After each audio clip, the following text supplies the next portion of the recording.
Sama wudhu itu Ana. Ana lihat ke atas, dia lihat kayak ada sinar bulan sedikit. Karena Ana ini merasa sinar bulannya sangat indah, jadi Ana foto 3 kali. Siap foto bulannya, itu Ana langsung wudhu. Terus Ana lihat ke arah pagar.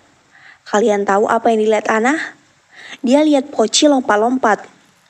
Otomatis Ana teriak. Terus lari. Ana lari ke arah belakang rumah. Karena belakang rumahnya Ana ini beton, dia cepat-cepat lari, terus sholat, terus dia tidur. Gimana menurut kalian? Komen di bawah. Lanjut buat cerita horor yang kedua, pengalaman horor kali ini datang dari teman kita bernama Dimas. Jadi cerita, akhirnya penampakannya itu hilang. Dimas tidur, lalu Dimas bangun jam 2:30 pagi.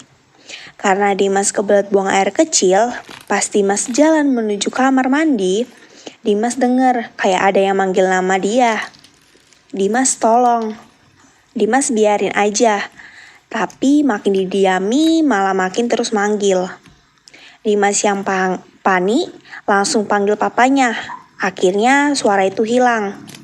Besok paginya Papa Dimas ke rumah Ustadz.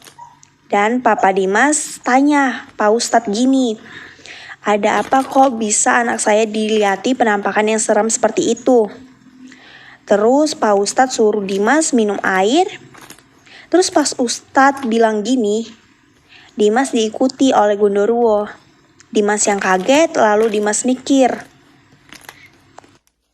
Dimas baru ingat kalau dia itu lewat dari pohon pisang. Dan Dimas ngeludahi pohon pisang itu. Terus Dimas disuruh sholat dan untung aja Gondoruo itu gak ngikuti Dimas lagi. Lanjut buat cerita yang ketiga datang dari teman kita sebut aja namanya Gadisa. Jadi pengalaman horor Gadisa pas Gadisa kelas 4 SD. Kelas Gadisa itu adanya di lantai 2. Di tangga untuk naik ke lantai 2 ada lukisan. Lukisannya lumayan serem kalau dilihat. Kalau mau naik tangga ada toiletnya. Toiletnya itu serem banget, ada kejadian aneh waktu di toilet itu. Jadi teman Gadisa kita sebut aja Raisa dan Jessica. Dan Jessica ini minta temenin buat ke toilet. Raisa lihat Jessica itu masuk ke toilet laki-laki. Dalam hati Raisa ngomong gini, kok Raisa masuk ke dalam toilet laki-laki? Biasanya kan dia masuk ke toilet perempuan. BTW, Raisa itu murid baru, jadi dia nggak tahu apa-apa tentang sekolah ini. Raisa udah nunggu sekitar 20 menit, Jessica nggak keluar-keluar. Terus Raisa ajak Gadisa ke kamar mandi. Pas Gadisa cek, gak ada apa-apa. Gadisa buka pintu. Pintu toiletnya nggak bisa dibuka. Jessica keluar datang dari toilet perempuan. Raisa yang kaget banget, Terus si Jessica kesurupan. Dia bilang gini, tolong aku cari musuh aku yang bernama Kaisya. Raisa dan Gadisa panik karena Jessica tiba-tiba kesurupan. 2 hari kemudian, Gadisa mau naik tangga, ada anak kecil yang lagi nangis.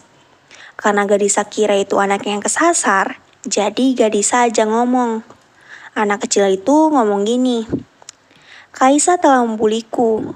Dia mengunci pintu toilet, tapi aku ada di dalam mati di sana. Gadisa ingat, ada bau yang gak enak banget dari toilet itu. Gimana menurut kalian? Komen di bawah. Lanjut buat cerita horor yang keempat, datang dari teman kita sebut aja dengan namanya itu biar cepat sampai, Nada lewat jalan pintas. Awalnya gak kenapa-napa, gak ada kejadian aneh juga. Tapi pas mau pulang, pas ngikut Nada kemarin. Poci itu suka sama Nada, tapi pas ngelihat adiknya Nada, dia lebih tertarik sama adiknya Nada. Semenjak itu, Nada kalau disuruh pas malam Jumat, dia gak mau, walaupun itu ada urusan atau tidak. Buat teman-teman semua yang punya cerita horor atau pengalaman horor bisa komen di bawah ya teman-teman. Dan jangan lupa buat like dan subscribe. Terima kasih buat 9.000 subscribernya. Terima kasih semua, bye-bye.